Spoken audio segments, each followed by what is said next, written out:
Assalamualaikum warahmatullahi wabarakatuh.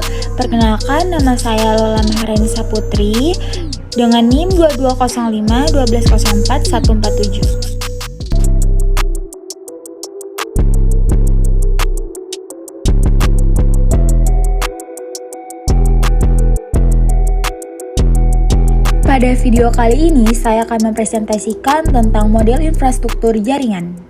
Apa sih pengertian dari infrastruktur jaringan itu? Yaitu kumpulan sistem komputer yang saling berhubungan yang dihubungkan oleh berbagai bagian dari perangkat lain hingga menjadi dalam satu kesatuan yang terstruktur.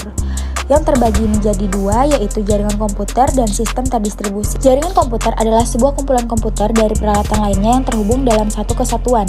Sedangkan sistem terdistribusi terdiri dari perangkat keras yang terhubung melalui jaringan komunikasi. Fungsinya untuk pemrosesan, penyimpanan data, dan lainnya, gunanya untuk tujuan tertentu.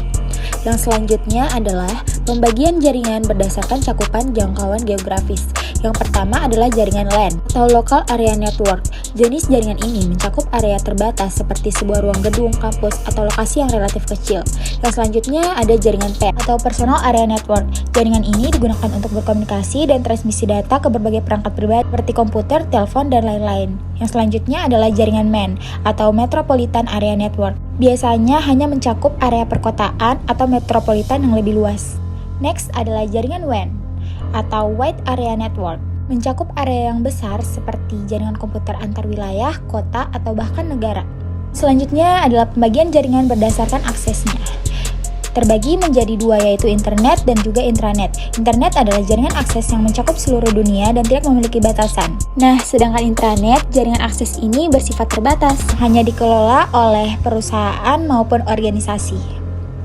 Dan yang selanjutnya adalah pembagian jaringan berdasarkan cara membangunnya. Terbagi menjadi dua, yaitu ada ad hoc, dibangun tanpa adanya infrastruktur tetap, infrastruktur dibangun tanpa adanya perangkat lain dan terorganisasi secara terstruktur. Dan yang selanjutnya pembagian jaringan berdasarkan kabel. Terbagi juga menjadi dua, yaitu wired network, mentransfer data menggunakan kabel, sedangkan wireless network mentransfer data menggunakan sinyal infrared atau tanpa kabel. Yang selanjutnya pembagian jaringan penggunaan siarannya. Ada terbagi menjadi tiga, unicast 1 ke 1, multicast 1 ke grup, dan broadcast 1 untuk semua.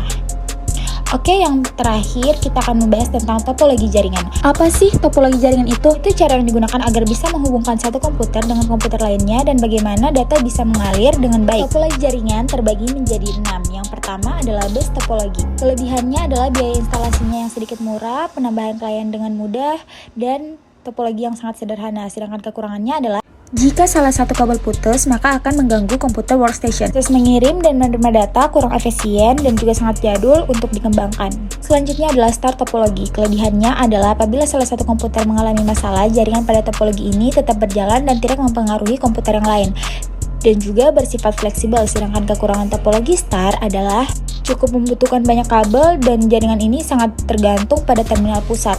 Yang selanjutnya adalah ring topologi. Kelebihannya adalah memiliki performa yang lebih baik daripada topologi bus. Sudah diimplementasikan dan biaya instalasinya cukup murah.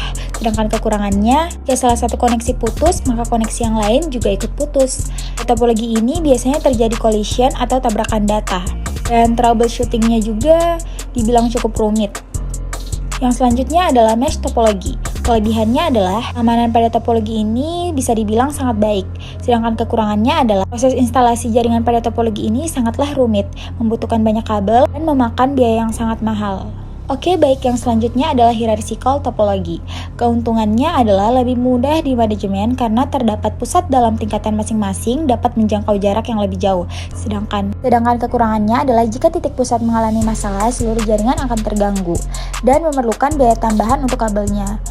Yang selanjutnya, extended star topologi. Keuntungannya adalah jika satu komputer bermasalah, maka tidak akan mengganggu aktivitas yang lainnya. Cukup mudah juga untuk menambah atau mengubah komputer ke dalam jaringan. Sedangkan kekurangannya adalah jika mengalami masalah pada hub atau switch, maka seluruh jaringan bermasalah, membutuhkan lebih banyak kabel untuk menyambungkan komputer. Oke, sekian dari saya. Thank you for watching.